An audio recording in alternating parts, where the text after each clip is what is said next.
Chapter 11, The Swahili and Other Native Tribes. I have always been very keenly interested in the different native races of Africa, and consequently availed myself of every opportunity of studying their manners and customs. I had little scope for this at Tsavo, however, as the district around us was practically uninhabited.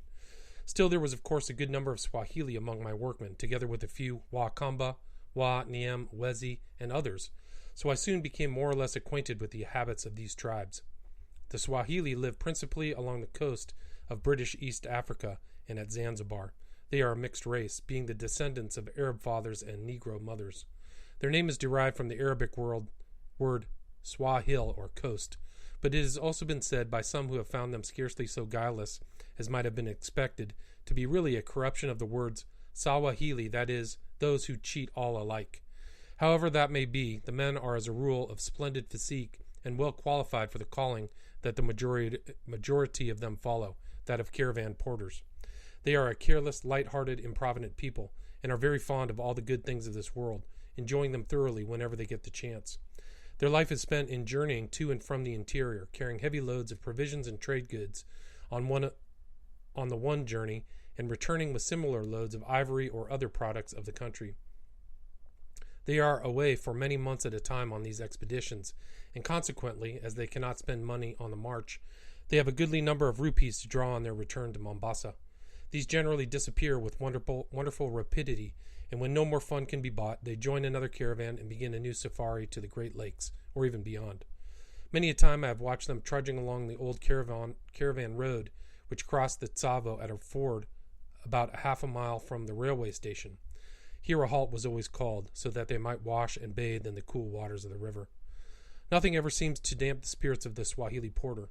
Be his life ever so hard, his load ever so heavy, the moment it is off his back and he has disposed of his pasho or food, he straightway forgets all his troubles, and begins to laugh and sing and joke with his fellows as if he were the happiest and luckiest mortal alive. Such was my cook, Mabruki, and his merry laugh was quite infectious.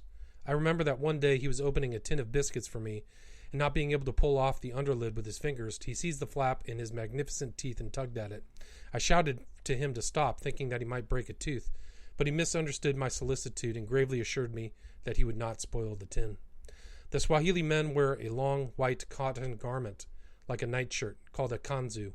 The women, who are too liberally endowed to be entirely graceful, go about with bare arms and shoulders, and wear a long, brightly colored cloth, which they wind tightly around their bosoms, and then allow to fall to the feet. All are followers of the Prophet, and their social customs are consequently much the same as those of any other Mohammedan race, though with a good admixture of savagedom. They have a happy knack of giving a nickname to every European with whom they have to do, such nickname generally making reference to something peculiar or striking in his habits, temper, or appearance. On the whole, they are kindly, generous folk, whom one cannot help liking. Of the many tribes which are to be seen about the railway on the way up from the coast, perhaps the most extraordinary looking are the Wa Nyika, the people who inhabit the thorny Nyika or wilderness which borders on the Taru Desert. They are exceedingly ugly and of a low type. The men wear nothing in the way of dress, but a scanty and very dirty cloth thrown over their shoulders, while the women attire themselves only in a short kilt, which is tied round them very low at the waist. Both men and women adorn themselves with brass chains round the neck and coils of copper and iron wire around the arms. The nearest native inhabitants of Tsavo are the Whattaya, who dwell in the mountains near Ndi, some 30 miles away. My work often took me to this place, and on one of my visits, finding myself with some spare time on my hands, I set out to pay a long-promised visit to the district officer. A fairly good road ran from Ndi station to his house at the foot of the mountains, about 4 miles away, and on my arrival I was not only most hospitably entertained, but was also introduced to Mgogo, the head chief of the Whattaya, who had just come in from a showery or consultation about some affair of state. The old fellow appeared delighted to meet me, and promptly invited me to his kraal, some way up the hills. I jumped at the prospect of seeing the Whattaya at home, so presently off we started on our heavy climb, my Indian servant Bwawal coming with us. After a couple of hours' steady scramble up a steep and slippery goat path, we arrived at Mgogo's capital, where I was at once introduced to his wives, who were busily engaged in making pombe, a native fermented drink, in a hollowed-out stump of a tree. I presented one of them with an orange for her child, but she did not understand what it was for. On tasting it, she made a very wry face and would not eat it. Still, she did not throw it away, but carefully put it into a bag with her other treasures, doubtless for future investigation. As soon as the woman saw Bawal, however, he became the center of attraction, and I was eclipsed. He happened to have on a new puggaree with lots of gold work on it, and this took their fancy immensely.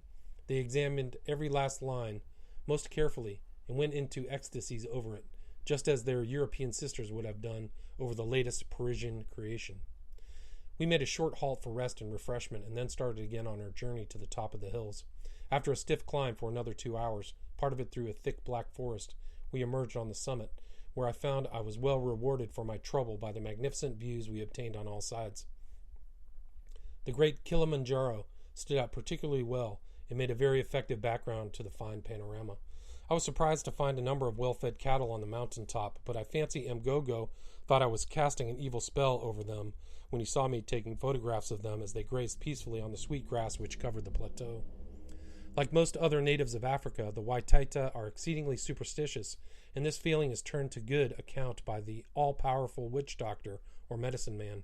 It is, for instance, an extraordinary sight to see the absolute faith with which the Ka-Ki-Taita will blow the Simbwa Dawa, or lion medicine, to the 4 points of the compass before lying down to sleep in the open. This dawa, which is, of course, obtainable only from the witch doctor, consists simply of a little black powder, usually carried in a tiny horn stuck through a slit in the ear. But the Ki-Taita firmly believes that a few grains of this dust blown round him from the palm of the hand is a complete safeguard against raging lions seeking whom they may devour. And after the blowing ceremony, he will lie down to sleep in perfect confidence, even in the midst of a man-eater's district. In the nature of things, moreover, he never loses his touching faith in the efficacy of the witch doctor's charm, for if he is attacked by a lion, the brute sees to it that he does not live to become an unbeliever, while if he is not attacked, it is of course quite clear that it is to the dawa that he owes his immunity. For the rest, the Whattaya are essentially a peace-loving and industrious people, and indeed, before the arrival of the British in the country, they hardly ever ventured down from their mountain fastnesses, owing to their dread of the warlike Maasai. Each man has as many wives as he can afford to pay for in sheep or cattle. He provides each spouse with a separate establishment, but the family huts are clustered together, and as a rule all live in perfect harmony. The most curious custom of the tribe is the filing of the front teeth into sharp points, which gives the whole face a most peculiar and rather diabolical expression. As usual, their ideas of costume are rather primitive. The men sometimes wear a scrap of cloth round the loins, while the women content themselves with the same or with a short kilt. Both sexes adorn themselves with a great quantity of copper or iron wire coiled round their arms and legs, and smear their bodies all over with grease, the men adding red clay to the mixture. Many of the women also wear dozens of rows of beads, while their ears are hung with pieces of chain and other fantastic ornaments. The men always carry bows and poisoned arrows, as well as a simi, a short, roughly fashioned sword, hung on a leathern thong around the waist. A three-legged stool is also an important part of their equipment, and is slung on the shoulder when on the march. The next people met with on the road to the Great Lakes are the Wakamba, who inhabit the Ukambani province, and may be seen from Mtoto and Day to the Athi River. They are a very large tribe, but have very little cohesion, having split up into many clans under chiefs who govern in a patriarchal kind of way.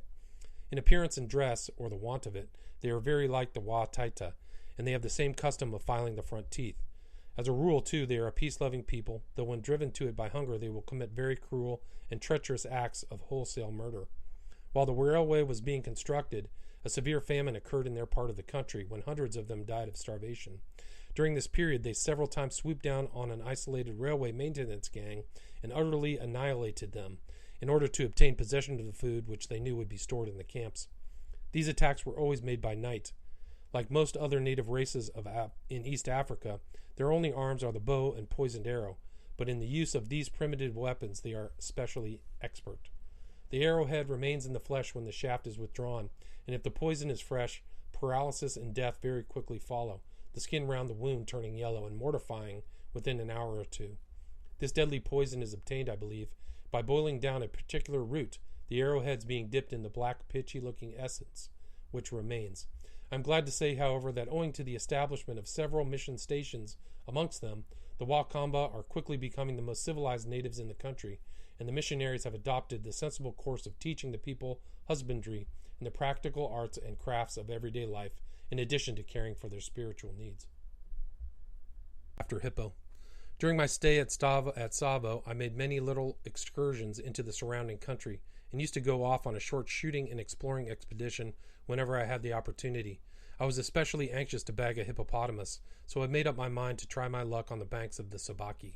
Unfortunately, I possessed no heavy rifle, which is almost a necessity for hippo shooting, but it occurred to me to supply the deficiency by manufacturing a few cartridges for my own smoothbore.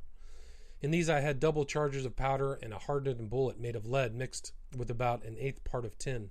I remember well the anxiety with which I fired the first round of my homemade ammunition. As I more than half expected that the barrel would burst, I lashed the gun in the fork of a tree, tied a piece of string 100 feet long to the trigger, and then, taking shelter behind a friendly stump, pulled off. To my great satisfaction, the barrel stood the test perfectly. More than that, on trying the penetrative effect of my bullets, I found that they would smash through a steel plate an eighth of an inch thick at 30 yards range. This was quite good enough for my purpose and gave me great confidence in the weapon. All the same time, I had a very narrow escape one day while manufacturing some of this ammunition. My plan was to remove the shot from the cartridge, put in the additional powder, and ram this well in before replacing the wad and putting in the bullet. I had clamped my refilling machine to my rough-hewn table and was stamping the double charge of powder well down into the cartridge, when suddenly, for some unknown reason, the whole charge exploded right into my face. Everything became pitch dark to me, and I groped my way about the little hut in agony of mind as well as body, for I thought I had been blinded. I am thankful to say, however, that gleams of light soon began to return to my eyes, and in a few hours' time I was almost all right again, and able to go on with my cartridge making. All my preparations having been made, I set out for the Sabaki, taking with me my Indian gun-bearer Mahina, my cook Mabruki, a beastie or water carrier, and a couple of natives to carry our odds and ends. On these occasions I usually took no tent, but bivouacked in the open. We took some bread and a few tinned provisions with us, but I always could depend upon getting a guinea fowl, partridge, or rock rabbit for the larder on the march. These rock rabbits are more like big rats than rabbits, and are found in great numbers among the rocks along the banks of the rivers. They are not at all bad eating, but the Swahili will not touch them. They call them tupu, or shameless naked things, owing to their lack of a tail, of which indeed they possess not even a vestige. Our route lay by the always interesting Sava River. Along the banks, everything within reach of its moisture is delightfully fresh and green. Palms and other trees, festooned with brilliant flowering creepers, flourish along its course. All kinds of monkeys chatter and jabber in the shade overhead as they swing themselves from branch to branch, while birds of the most gorgeous plumage flutter about, giving a very tropical aspect to the scene. On the other hand, if one is tempted to stray away from the river, be it only for a few yards, one comes immediately into the parched, thorny wilderness of stunted, leafless trees. Here the sun beats down pitilessly and makes the Nyika of the Tsavo Valley almost intolerable. The river has its source at the foot of snow-crowned Kilimanjaro, whence it flows for about 80 miles in a northerly direction until it joins the Athi River about 7 miles below Tsavo Station. From this point, the united streams take the name of Sabaki and flow more or less eastwards until they reach the Indian Ocean at Malindi, some 70 miles north of Mombasa. A narrow and tortuous Maasai warpath winds along its whole length, but although we followed this trail, our journey was nevertheless a very slow one, owing to the overhanging branches and creepers, from which we had constantly to be disengaged. The march was full of interest, however, for it was not long before we came upon fresh tracks of both hippo and rhino. Every now and again, also, we got glimpses of startled bush buck and water buck, while occasionally the sound of a splash in the water told of a very wary crocodile. We had gone about half the distance to the Sabaki when we came upon an unexpected obstacle in the shape of a great ridge of barren, rugged rock about 100 feet high, which extended for about a mile or so on both banks of the river. The sides of this gorge went sheer down into the water and were quite impossible to scale. I therefore determined to make a detour around it, but Mahina was confident that he could walk along in the river itself. I hinted mildly at the possibility of there being crocodiles under the rocky ledges. Mahina declared, however, that there was no danger, and making a bundle of his lower garments, he tied it to his back and stepped into the water. For a few minutes all went well.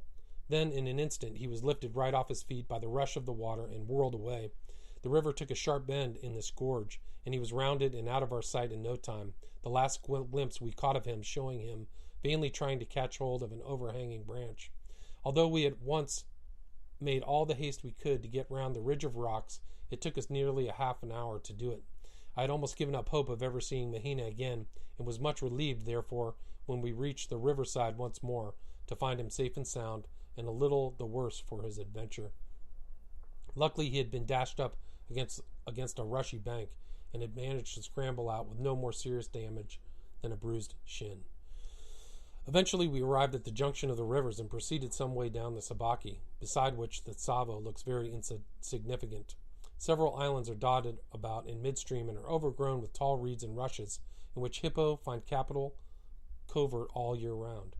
As with the Tsavo, the banks of the Sabaki are lined with trees of various kinds, affording most welcome shade from the heat of the sun, and skirting the river is a caravan road from the interior, still used, I believe, for smuggling slaves and ivory to the coast, where dhows are in readiness to convey them to Persia or Arabia.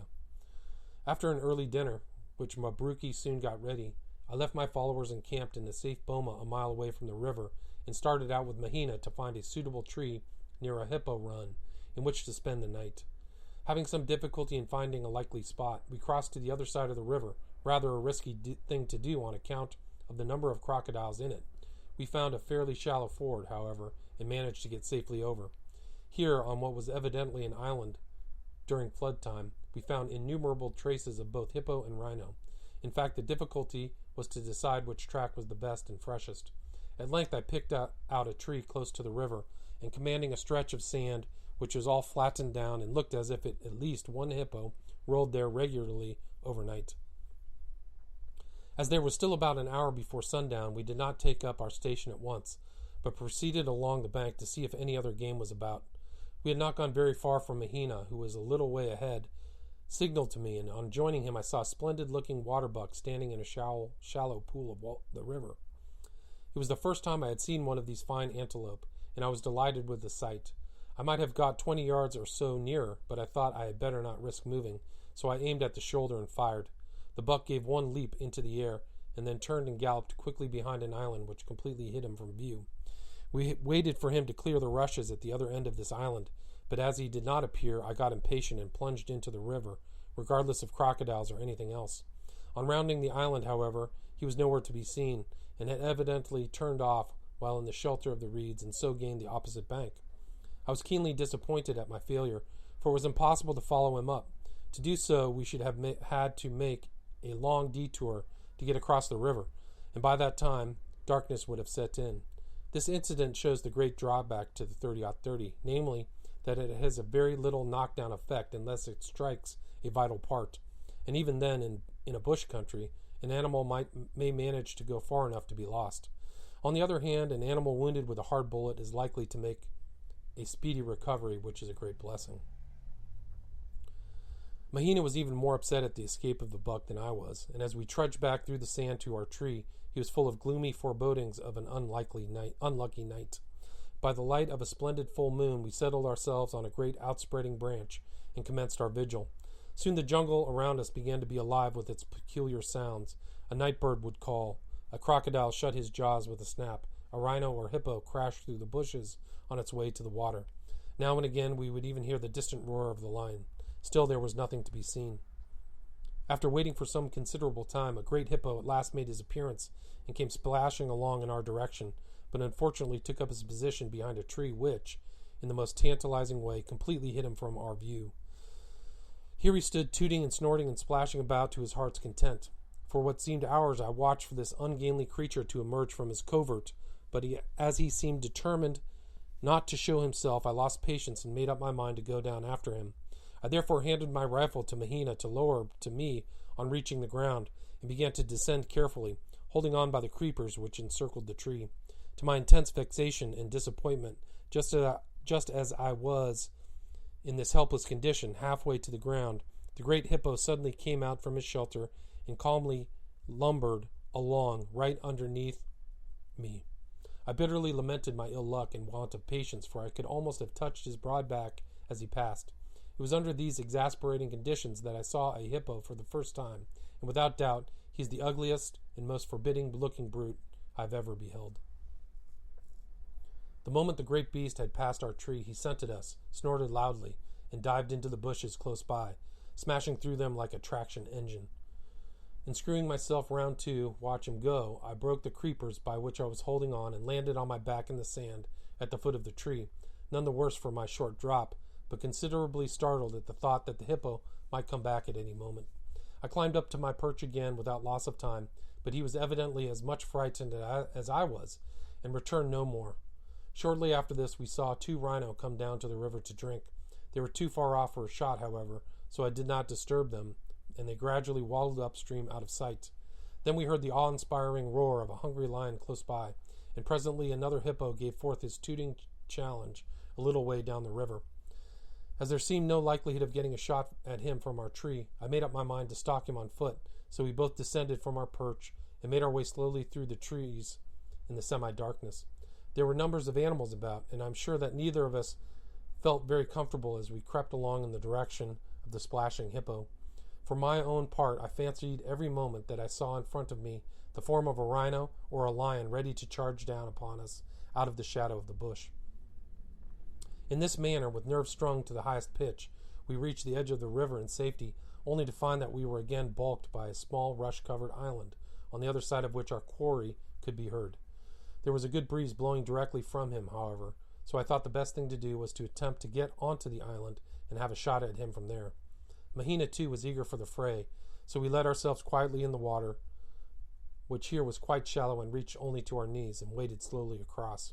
On peering cautiously through the reeds at the corner of the island, I was surprised to find that I could see nothing of the hippo, but I soon realized that I was looking too far ahead, for on lowering my eyes there he was, not 25 yards away, lying down in the shallow water, only half covered and practically facing us.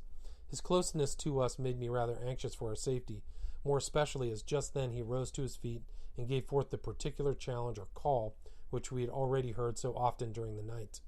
All the same, as he raised his head, I fired at it. He whirled round, made a plunge forward, staggered and fell, then lay quite still. To make assurance doubly sure, I gave him a couple more bullets as he lay, but we found afterwards that they were not needed, as my first shot had been a very lucky one and had penetrated the brain. We left him where he fell and got back to our perch, glad and relieved to be in safety once more. As soon as it was daylight, we were joined by my own men and by several Wakamba who had been hunting in the neighborhood. The natives cut out the tusks of the hippo, which were rather good ones, and feasted ravenously on the flesh, while I turned my attention with gratitude to the hot coffee and cakes which Mabruki had meanwhile prepared. Chapter 13. A Day on the Ndungu Escarpment. Immediately after breakfast, camp was struck, and accompanied by a few of the Wakamba, we started off for the Ndungu Escarpment, a frowning ridge which runs for a great distance parallel to the Sabaki, some 3 or 4 miles from its northern bank. We had not gone very far before I caught sight of a fine waterbuck and successfully bowled him over, a good omen for the day, which put us all in excellent spirits. Mabruki cut off several strips of the tough meat and impaled them on a sharp stick to dry in the sun as he went along. I warned him that he had better be careful that a lion did not scent the meat, as if it did, it would be sure to follow up and kill him. Of course I did not mean this seriously, but Mabruki was a great glutton and by no means courageous, so I wanted to frighten him. As we trudged along towards the hill, I heard a peculiar noise behind a small rising on our right, and looking over the crest, I was delighted to see 2 beautiful giraffe feeding peacefully a little distance away and straining their long necks to get at the tops of some mimosa-like trees, while a young one was lying down in the grass quite close to me. For some time I remained concealed, watching the full-grown pair with great interest. They had evidently just come up from the river and were slowly making their way back to their home on the escarpment.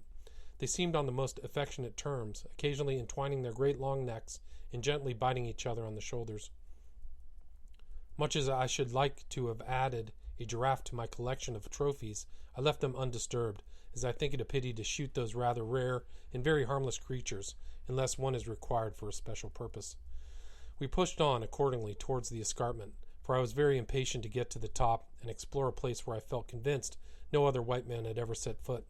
From the river, the ground rose gently upwards to the foot of the ridge and was covered more or less densely with stunted trees and brushes, and of course the inevitable wait-a-bit thorns. I was fortunate enough, however, to find a Rhino Path which afforded a fairly comfortable and open road on which we could walk upright the greater part of the way. The climb up the escarpment was a stiff one and had to be negotiated principally on all fours, but on the way up I discovered that there was an enormous cleft some miles to the right, which would probably have afforded an easier ascent. I had not time to explore it on this particular day, but I made a mental note to do so on some future occasion. After 2 hours' journey from the river, we sat panting on the summit after our scramble and surveyed the valley of the Tsavo, which lay spread out like a map about 500 feet below us. Our home tents, the bridge, Tsavo station, and other buildings were plainly visible, and the railway itself, like a shining snake, could be seen for many miles winding its way through the parched wilderness. Having taken a few photographs of the scene, we turned and struck through the Ndungo Plateau. Here I found the same kind of nyika as that round Tsavo, the only difference being that there were more green trees about. The country, moreover, was somewhat more open, and was intersected by hundreds of broad and well-beaten animal paths, along which we could walk upright in comfort. I was leading the way, followed closely by Mahina and Mabruki, when suddenly we almost walked upon a lion which was lying down at the side of the path, and which had probably been asleep. It gave a fierce growl, and at once bounded off through the bush. But to Mabruki, who doubtless recalled then the warning I had given him in fun earlier in the day, the incident appeared so alarming that he flung down his stick-load of meat and fled for his life, much to the amusement of the others, even the usually silent Wakamba joining in the general laughter as they scrambled for the discarded meat. We saw nothing more of the lion, though a few steps further on brought us to the remains of a zebra which he had recently killed and feasted on. But after this, Mabruki kept carefully in the rear. Curiously enough, only a short while later we had an exactly similar adventure with a rhino, as owing to the tortuous nature of the path, we walked right into it before we were aware. Like the lion, however, it was more frightened than we, and charged away from us through the jungle. For about 2 hours we pursued our journey into the plateau, and saw and heard a wonderful variety of game, including giraffe, rhino, bushbuck, the lesser kudu, zebra, warthog, baboons, and monkeys, and any number of pa'a, the last being of a redder color than those of the Tsavo Valley. Of natives or of human habitations, however, we saw no signs, and indeed the whole region was so dry and waterless as to be quite uninhabitable. The animals that require water have to make a lengthy nightly journey to and from the Sabaki, which accounts for the thousands of animal paths leading from the plateau to the river. By this time we were all beginning to feel very tired, and the Bisti's stock of water was running low. I therefore climbed the highest tree I could find in order to have a good look around, but absolutely nothing could I see in any direction but the same flat, thorny wilderness, interspersed here and there with a few green trees. Not a landmark of any sort or kind as far as the eye could reach. A most hopeless, terrible place should one be lost in it, with certain death either by thirst or by savage beasts staring one in the face. Clearly, then, the only thing to do was to return to the river, and in order to accomplish this before dark, it was necessary that no time should be lost. But we had been winding in and out so much through the animal paths that it was no easy matter to say in which direction the Sabaki lay. First I consulted my Wakamba followers as to the route back. They simply shook their heads. Then I asked Mahina, who pointed out a direction exactly opposite to that which I felt confident was the right one. Mabruki, of course, knew nothing, but volunteered the helpful and cheering information that we were lost and would all be killed by lions. In these circumstances, I confirmed my own ideas to our way by comparing my watch and the sun, and gave the order to start at once. For 2 solid hours, however, we trudged along in the fearful heat without striking a single familiar object or landmark. Mabruki murmured loudly. Even Mahina expressed grave doubts as to whether the Sahib had taken the right direction. Only the Wakamba stalked along in reassuring silence. For some time we had been following a broad white rhino path, and the great footmarks of one of these beasts were fresh and plainly visible in the dust. He had been traveling in the opposite direction to us, and I felt sure that he must have been returning from drinking in the river. I accordingly insisted on keeping to this path, and very soon, to my great relief, we found that we were at the edge of the escarpment, a couple of miles away from the place where we had made the ascent. Here a halt was called. A sheet was spread over some of the stunted trees, and under its shade we rested for a half an hour, had some food, and drank the last of our water. After this, we pushed on with renewed vigor and arrived at the Sabaki in good time before sundown, having bagged a couple of guinea fowl and a pa'a on the way to serve for dinner. After the long and fatiguing day, my bath in a clear, shady pool was a real delight, but I might not have enjoyed it quite so much if I had known then of the terrible fate which awaited one of my followers in the same river the next day. By the time I got back to camp, supper was ready and fully appreciated. The tireless Mahina had also collected some dry grass for my bed, and I turned in at once, with my rifle handy, and slept the sleep of the just, regardless of all the wild beasts in Africa. At dawn, Mabruki roused me with a cup of steaming hot coffee and some biscuits, and a start was at once made on our return journey to Tsavo. The place where we had struck the Sabaki the previous evening was some miles further down the stream than I had ever been before, so I decided to take advantage of the Maasai Trail along its bank until the Sava River was reached. I did not think we should meet with any further adventure on our way home, but in the wilds the unexpected is always happening. Shortly after we started, one of the Wakamba went down to the river's edge to fill his calabash with water, when a crocodile suddenly rose up out of the stream, seized the poor fellow, and in a moment had dragged him in. I was on ahead at the time, and so did not witness the occurrence, but on hearing the cries of the others, I ran back as quickly as possible. Too late, however, to see any sign of either crocodile or native. Mahina philosophically remarked that after all it was only a Washenzi or savage, whose loss did not much matter, and the other three Wakamba certainly did not appear to be affected by the incident, but calmly possessed themselves of their dead companion's bow and quiver of poisoned arrows, and of the stock of meat which he had left on the bank. I have since learned that accidents of this kind are fairly frequent occurrence along the banks of these rivers. On one occasion, while I was in the country, a British officer had a very lucky escape. He was filling his water bottle at the river when one of these brutes caught him by the hand and attempted to draw him in. Fortunately, one of his servants rushed to his assistance and managed to pull him out of the crocodile's clutches with the loss of only 2 of his fingers. As we made our way up the Sabaki, we discovered a beautiful waterfall about 150 feet high, not a sheer drop, but a series of cascades. At this time, the river was in low water, and the falls consequently did not look their best. But in flood time, they form a fine sight, and the thunder of the falling water can be plainly heard at Tsavo, over 7 miles away. When the wind is in the right direction, we crossed the river on the rocks at the head of these falls, and after some hours' hard marching, reached camp without further incident. Chapter 14, The Finding of the Man-Eaters Den. There were some rocky-looking hills lying to the southwest of Tsavo, which I was particularly anxious to explore, so on one occasion when work had been stopped for the day owing to a lack of material, I set off for them, accompanied by Mahina and a Punjabi coolie, who was so stout that he went by the name of Muto, or Fatty. In the course of my little excursions around Tsavo, I gradually discovered that I was nearly always able to make my way to any required point of the compass by following certain well-defined animal paths, which I mapped out bit by bit during my explorations. On this occasion, for instance, as soon as we had crossed the river and had struck into the jungle, we were fortunate enough to find a Rhino Path leading in the right direction, which greatly facilitated our progress. As we were making our way along this path through the dry bed of Nulla, I happened to notice that the sandy bottom sparkled here and there where the sunbeams penetrated the dense foliage. This at once filled my head with thoughts of precious stones. As the spot looked likely enough, I started to dig vigorously at the gravel with my hunting knife. After a few minutes of this work, I came across what I first took to be a magnificent diamond sparkling in the damp sand. It was about a half-inch long, and its facets looked as if they had been cut by an Amsterdam expert. I tested the stone on my watch glass and found that it cut my initials quite easily, and though I knew that quartz would do this as well, it did not seem to me to have either the general appearance or angles of any quartz I had ever seen. For a moment or two I was greatly delighted with my discovery and began to have rosy dreams of a diamond mine, but I'm sorry to say that on closer examination and testing I was forced to the conclusion that my find was not a diamond, though unlike any other mineral I had ever come across. My hopes of rapidly becoming a millionaire having thus been dashed to the ground, we proceeded on our way, getting further and further into the depths of a gloomy forest. A little distance on, I noticed through a break in the trees a huge rhino standing in full view near the edge of a ravine.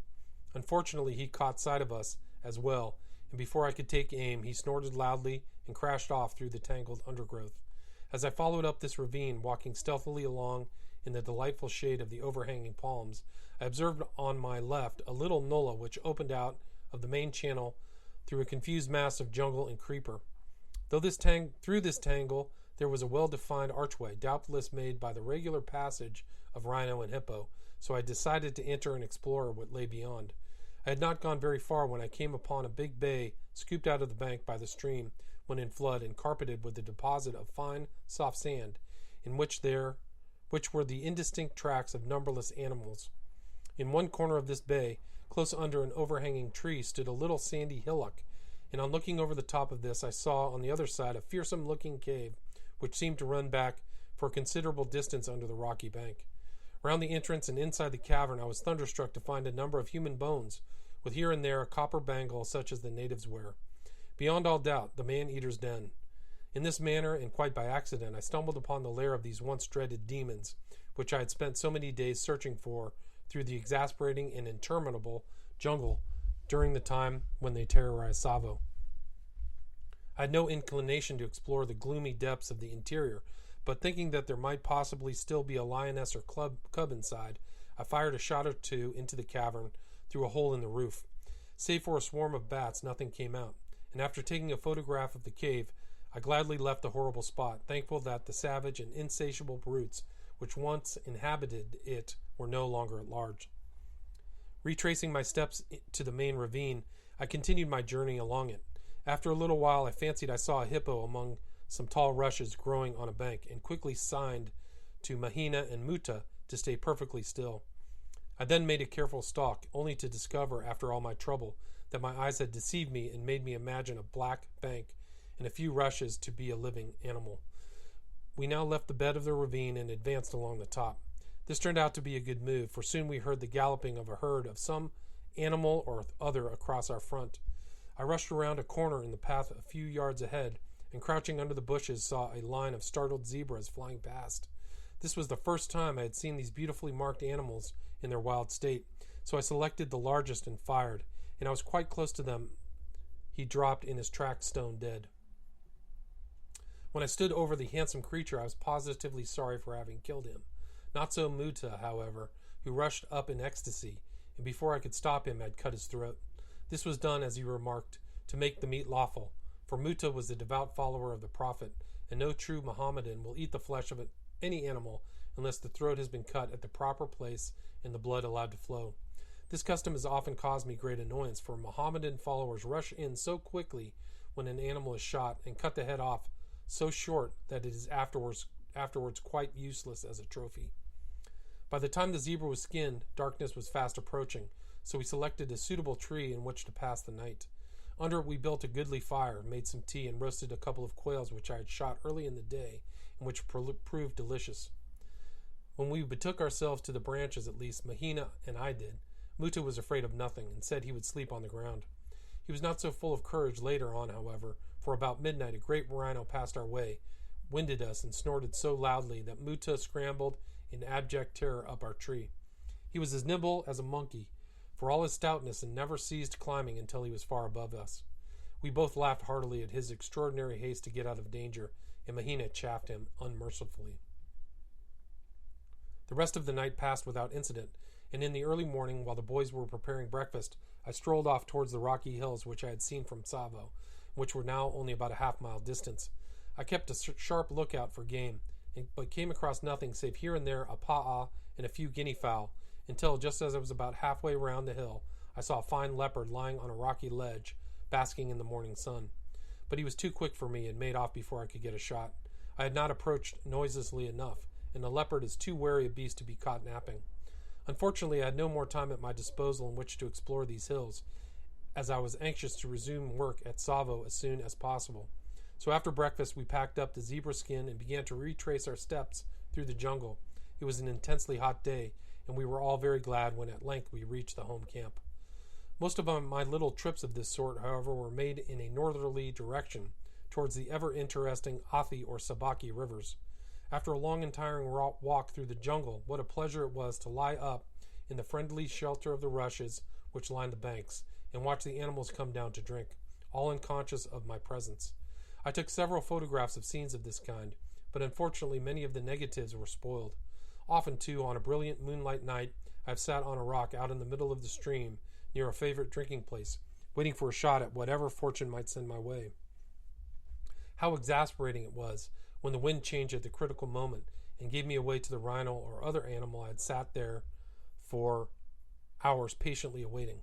Occasionally I would get heartily tired of my weary vigil and wade across shore through the warm water to make my bed in the soft sand regardless of the snap-snap of the crocodiles, which could plainly be heard from the deeper pools up and down the river. At the time, being new to the country, I did not realize the risks I ran, but later on, after my poor Wakamba follower had been seized and dragged under, as I have already described, I learned to be much more cautious.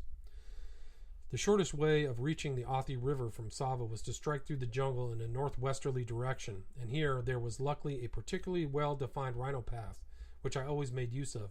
I discovered it quite by accident on one occasion when I asked some guests who were staying with me at Tsavo to spend a night on the banks of the river.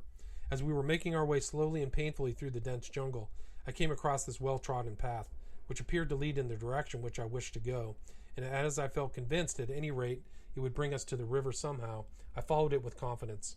Our progress was now easy, and the track led through fairly open glades where traces of bushbuck and waterbuck were numerous. Indeed, once or twice we caught glimpses of these animals as they bounded away to the shelter of the thicket, warned by the sound of our approach. In the end, as I anticipated, the old Rhino Path proved a true guide, for it struck the Athi at an ideal spot for a camping ground, where some lofty trees close to the bank of the river gave a most grateful and refreshing shade. We had a delightful picnic, and my guests greatly enjoyed their night in the open, although one of them got rather a bad fright from a rhino, which suddenly snorted close to our camp, evidently very annoyed at our intrusion on his domain. In the morning they went off as soon as it was light to try their luck along the river, while I remained in camp to see to breakfast. After an hour or more, however, they all returned, empty-handed but very hungry, so when they had settled down to rest after a hearty meal, I thought I would sally forth and see if I could not meet with better success. I had gone only a short distance up the right bank of the river when I thought I observed a movement among the bushes ahead of me. On the alert, I stopped instantly, and the next moment was rewarded by seeing a splendid bushbuck advance from the water in a most stately manner. I could only make out his head and neck above the undergrowth, but as he was only some 50 yards off, I raised my rifle to my shoulder to fire. This movement at once caught his eye, and for the fraction of a second he stopped to gaze at me, thus giving me time to aim at where I supposed his shoulder to be. When I fired, he disappeared so suddenly and so completely that I felt sure that I had missed him and that he had made off through the bush. I therefore reloaded and advanced carefully with the intention of following up his trail, but to my unbounded delight, I came upon the buck, stretched out dead in his tracks, with my bullet through his heart. I lost no time in getting back to camp, the antelope swinging by his feet from a branch borne by two sturdy coolies, and my unlucky friends were very much astonished when they saw the fine bag I had secured in so short a time. The animal was soon skinned and furnished us with a delicious roast for lunch, and in the cool of the evening we made our way back to Tsavo without further adventure. Some little time after this, while one of these same friends, Mr. C. Rawson, happened to be again at Tsavo, we were sitting after dark under the veranda of my hut. I wanted something from my tent and set me and my Indian chowkidar to fetch it. He was going off in the dark to do so, when I called him back and told him to take a lantern for fear of snakes. This he did, and as soon as he got to the door of the tent, which was only a dozen yards off, he called out frantically, "Ar Sahib, Burra Samp Hai. Oh, master, there is a big snake here." "Where?" I shouted. "Here by the bed," he cried. "Bring the gun quickly." I seized the shotgun, which I have always kept handy, and rushed to the tent where, by the light of the lantern, I saw a great red snake, about 7 feet long, gazing at me from the side of my camp bed. I instantly fired at him, cutting him clean in half with a shot. The tail part remained where it was, but the head half quickly wriggled off and disappeared in the gloom of the tent. The trail of blood, however, enabled us to track it, and we eventually found the snake, still full of fight, under the edge of the ground sheet. He made a last vicious dart at one of the men who had run up, but was quickly given the happy dispatch by a blow on the head. Rawson now picked it up and brought it to the light. He then put his foot on the back of its head and with a stick forced open the jaws, when suddenly we saw two perfectly clear jets of poison spurt out from the fangs. An Indian babu, or clerk, who happened to be standing near, got the full benefit of this, and the poor man was so panic-stricken then in a second he had torn off every atom of his clothing. We were very much amused by this, as of course we knew that although the poison was exceedingly venomous, it could do no harm unless it penetrated a cut or open wound in the flesh. I never found out the name of the snake, which, as I have said, was of a dark brick-red color all over, and I only saw one other of the same kind all the time I was in East Africa. I came upon it suddenly one day when out shooting. It was evidently much startled and stood erect, hissing venomously, but I also was so much taken aback at its appearance that I did not think about shooting it until it had glided off and disappeared in the thick undergrowth.